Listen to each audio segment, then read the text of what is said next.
Good evening. Tonight will be something different. We're going to be playing Marvel Snap.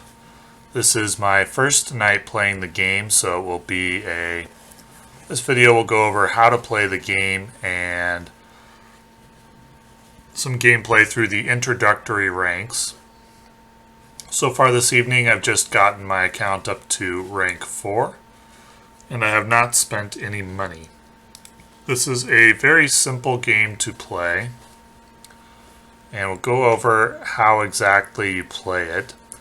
In these introductory levels, there are a lot of bots, I've heard. And one way that I've heard that you can tell whether you're playing against a bot or not is that a bot will typically have a purple card back. I don't know if that's true or not. I saw this in multiple places. I can't verify that it's true. And maybe this video is all bots because I've heard other players say that it's all bots up to level 30 or 40. But for what it's worth, I did see in multiple places that bots will always have the default purple card back. So I'm going to go over quickly how to play. As you can see, my hand is down at the bottom. And I have cards with numbers in the upper left and upper right corner. And some of the cards also have a card effect. The upper left number, in the case of Quicksilver, a 1, Medusa, a 2, Mr. Fantastic, a 3, that is the cost. The resource cost, we start out with 1 resource. On turn 2, you get 2 resources. On turn 3, you get 3 resources. Turn 4, you get 4 resources. It's similar to Hearthstone in that regard. So we start out turn 1 with 1 resource, and there's only 1 card that we can play. That's Quicksilver. There are 3 locations on the board. Each location has an effect on the game in some way. And the goal of the game is to control 2 out of the 3 locations. The number in the upper right of the card is the power number. That is what you're going to contribute to the location that the card is at. So if I put Quicksilver at a location, he would contribute 2. And if my opponent did not play anything, then their total would be 0, and I would control the location. If they play something with 2, then they would tie me. So Quicksilver's effect is that he always starts in the opening hand. We have 3 different locations, but the effect that the location will have will not be revealed until turn 2 or turn 3, respectively. The first location says on reveal effects happen twice at this location. Some cards have an effect when they enter play called on reveal.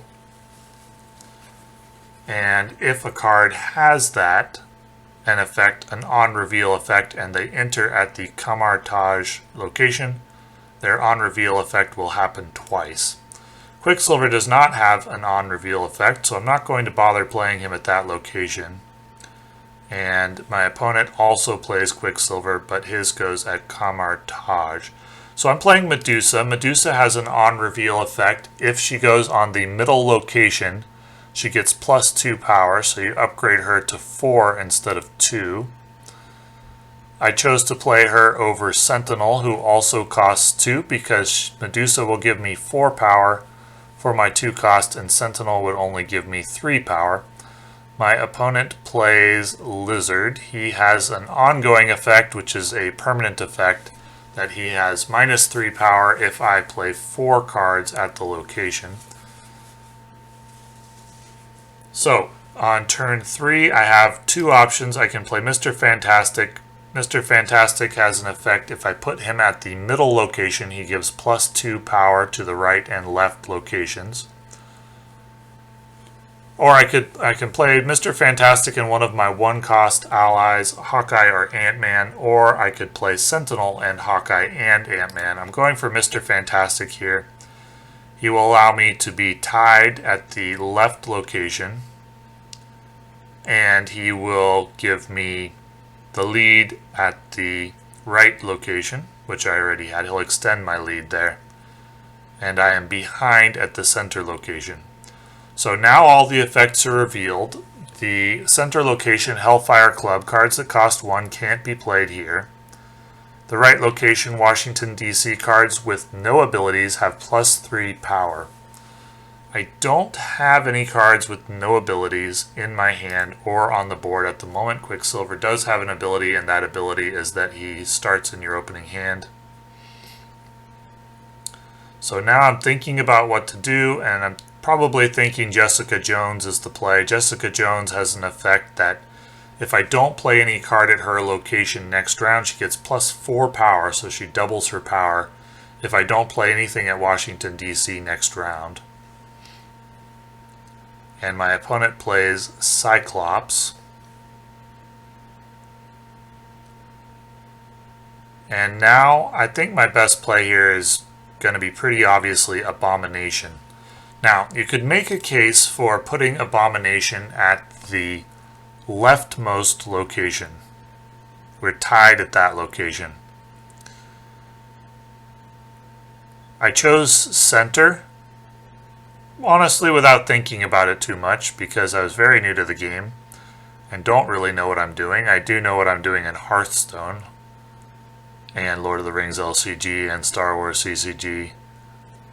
This game's new to me. Thinking about it now, what would be the best spot to play Abomination? Well, I don't honestly think there's much difference. I'm leading on the right location. I need to win 2 out of 3. If there's a tie, if we each have one location and one of them's tied, then the win differential comes into play. So I am losing at this moment in time. I don't see any particular reason why the left or the center location would be better. Abomination doesn't have a win reveal effect, so there's no particular reason to put him at Camartage. So I decide to contest the Hellfire Club, and that will upgrade my power there. My opponent plays Forge.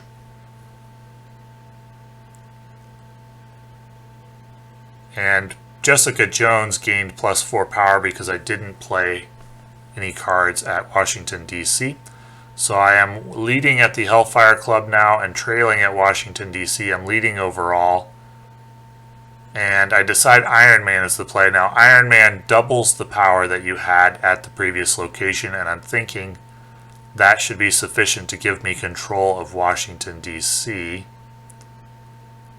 But instead I decide I'm going to play Iron Man at the Hellfire Club to maximize the value that I get for him. And in the event that we each control one location, I'll rely on winning on differential. So those are the two arguments, but I do decide to go with Washington, D.C., go for the win with 2 out of 3 locations.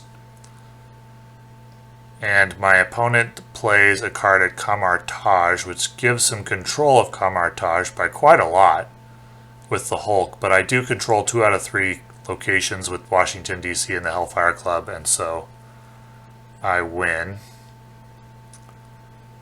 So, got some unlocks. You level up your collection in this game by leveling up your cards. When you level up your cards, you get different card effects. And so I got an unlock there. Got a new card back. Completed a mission. Early on in the leveling process, you complete things pretty quickly. You get unlocks pretty quickly. I probably won't show the in-between game stuff too much. I'll pause that and resume for the future. Unless I'm going to show my deck or make some change to my deck. I will show my deck, though it's just a basic starter deck. So, once again, got Quicksilver. I like Quicksilver in the starter deck because he guarantees a turn 1 play. Typically, in Hearthstone, or in this game, it's going to be very, very important that your deck curves out well, which means you can use all of your resources every round. You don't want to be in a situation where you have 2 resources, but nothing you can play for 2 resources because all your cards are high cost. That would be a disaster. Now, here I played Star-Lord at the middle location, The locations we have in play are Daily Bugle, get a copy of a card in your opponent's hand, and Shuri's Lab. When you play a card here, double its power. I play Star-Lord here. Star-Lord has the effect that if an opponent plays a card at the same location as Star-Lord on the same turn, I get +3 power. So when you play Star-Lord, you want to try to guess where your opponent is going to play a card in that turn. And I guessed that my opponent would be playing something at the unoccupied location, and this was the case. And he plays another copy of Quicksilver. So, doing well so far. New York on turn 6, you can move cards to this location. That's interesting. Here I'm thinking Sentinel on the right location. At this moment I'm conceding the left location, but I do throw Hawkeye over there with a plan on probably playing Jessica Jones there next round. Sentinel, when you play that card, it gives you another copy of Sentinel in your hand. And my opponent plays Medusa, and I lose control of the middle location. Now I have an option of playing either Jessica Jones or Medusa and Sentinel, and I choose Medusa and Sentinel. I think that's probably the wrong play. I should have played Jessica Jones on the left location as I originally intended, so I could take advantage of Hawkeye's buff. But I chose not to do that. In hindsight, I don't like that play. So here, I'm going to throw Jessica Jones on the Daily Bugle 1 turn late, and Ant-Man on the center location. I'm not prepared to concede that yet. I do have Hulk with his 12 power rating waiting to go for turn 6. And my opponent plays Iron Man on the center location, so I'm going to concede that location to him. I have 8 power on the right location, and +8 power, and +3 on the left. And so Hulk is going on the left location. I'm conceding the center location. I'll throw Hulk on the left location, and I'll hope to win the left and right. Nothing I can do about the center location. And as I cannot win that location, I'm going to move Star-Lord with his 10 power to the right location. And my opponent plays the Thing and Misty Knight, and that's not going to do it, so I do take 2 out of 3.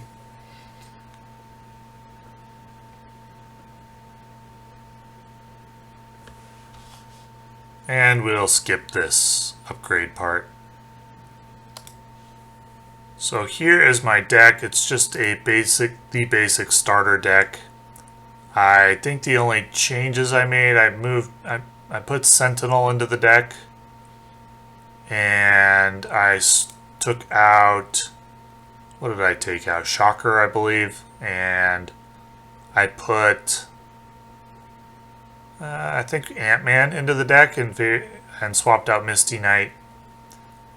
And I put Mr. Fantastic into the deck.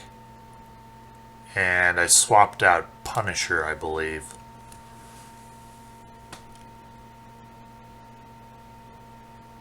So I'm looking at the new cards that I've gotten recently and thinking about whether I want to make any changes.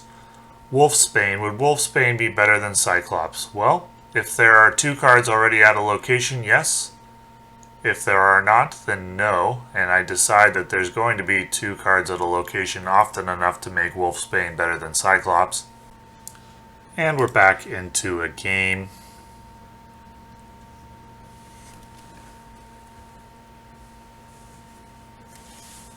So, the opening location is going to be Oscorp Tower. After turn 3, all cards here swap sides, so I definitely don't want to play more cards there than my opponent, more power there than my opponent.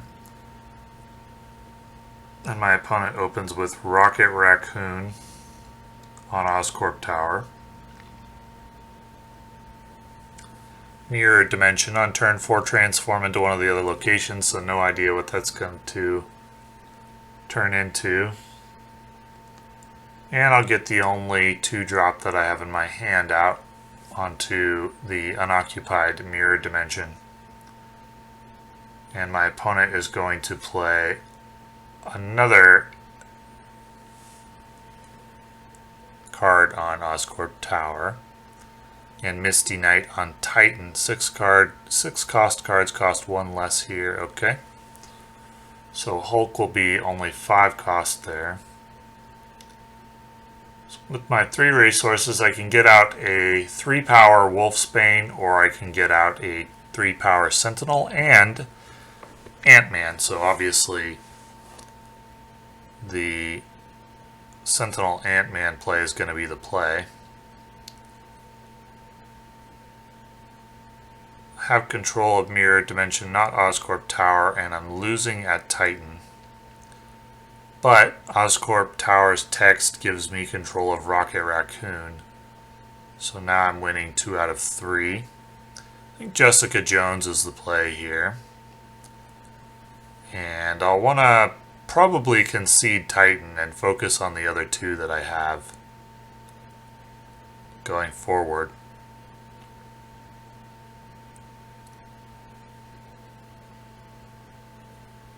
I may contest Titan in the end game with Hulk. We'll see.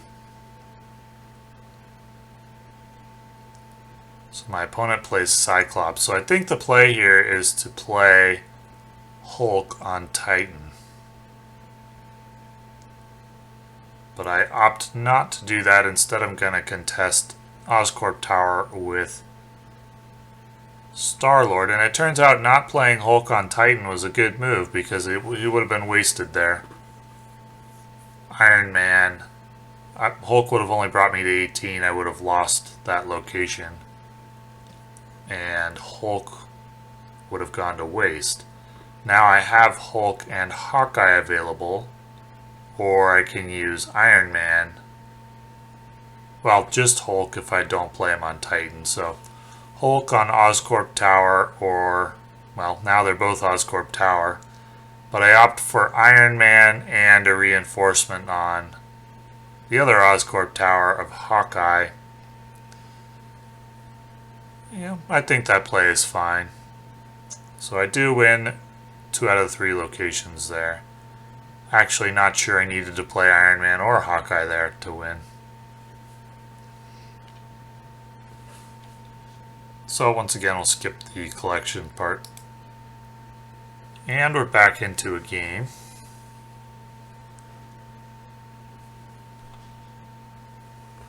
So, opening location is on turn 5, Avengers Compound. On turn 5, all cards must be played here. So you don't want to have like 3 or 4 cards on Avengers Compound before turn 5 because you will only be able to play cards on turn 5 there. And if you only have 1 slot available, you may end up wasting a bunch of extra mana. The middle location is going to be Necrotia. Cards here have -2 power, so no point in playing 1 power cards there. You'll actually gain negative score from doing that. Going to get Sentinel there. He's only going to be 1 power. And Star-Lord misses his buff. At the icebox, give a card in each player's hand +1 cost. That is inconvenient. Lands on Wolfsbane, which does change the equation in terms of whether I'm going to play that card or not. So the play here is going to be Sentinel and Hawkeye or Ant-Man. Sentinel in this case served the function of evening out my resource curve. If it wasn't for Sentinel, my turn would have been inefficient. 1 of my mana would have gone to waste. So we've got, well, I'm losing at 2 locations, but just by 1. And if I play another card on the icebox, Hawkeye will get his buff. My options are Wolfsbane or Sentinel Star-Lord, and I think the play is going to be Sentinel Star-Lord. Wolfsbane would be 5 power if I played it on the icebox or Necrotia. Sentinel Star-Lord will be 5 power with the option of +2 power for Star-Lord, but they do take up 2 slots instead of 1.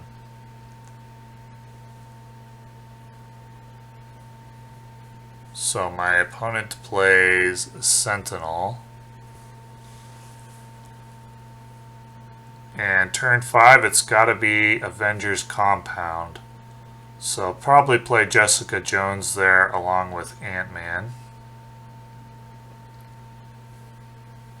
And Jessica Jones will get +4 next round. My opponent plays Abomination.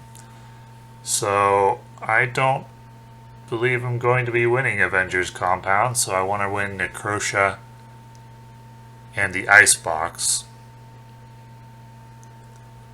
And now a debate about where to play Hulk. He could go to Necrosha for 10 power or to the Icebox for 12.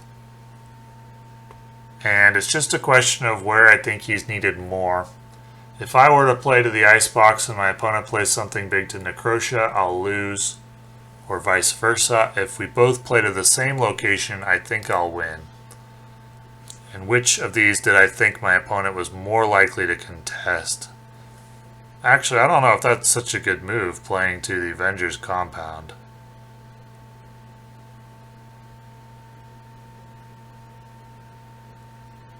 And I end up losing. I think that was the wrong play.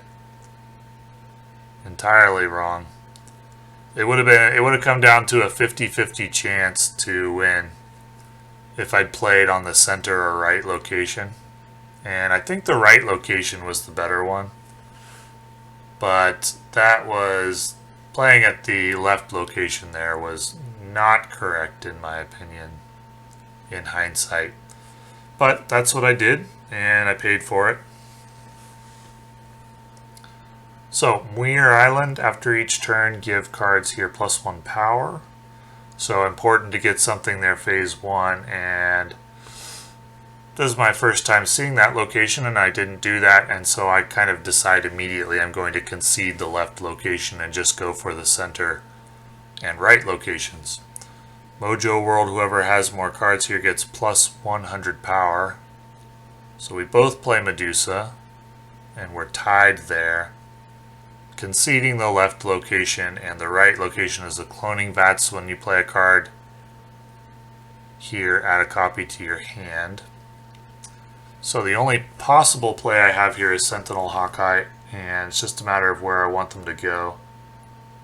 So I decide on 3 power on Mojo World and 1 on cloning vats. And my opponent also plays Sentinel on Mojo World.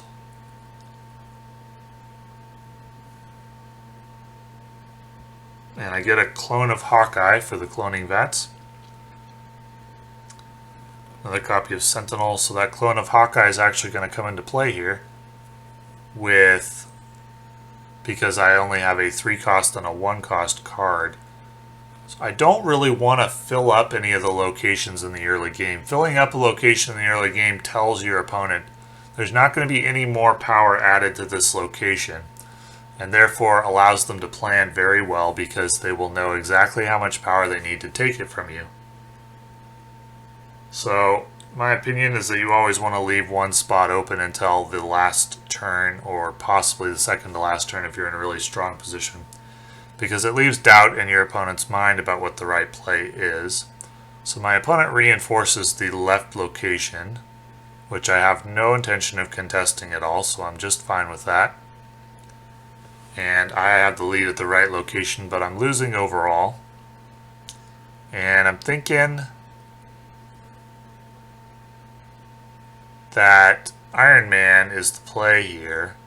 Iron Man at Mojo World seems pretty strong. Turn 5 or turn 6, I'm okay with filling up the last slot if it's a very strong play. And so that's what I do. And my opponent fills up his last slot as well with Abomination. Abomination is not going to be as good as my Iron Man, who gives me +10 as he doubles the previous power there. So I've got Mojo World. Don't think there's anything my opponent can do about that, so Hulk is just going to go on cloning vats, and there is no way he's going to get 22 power there with 1 card, so that will end the game.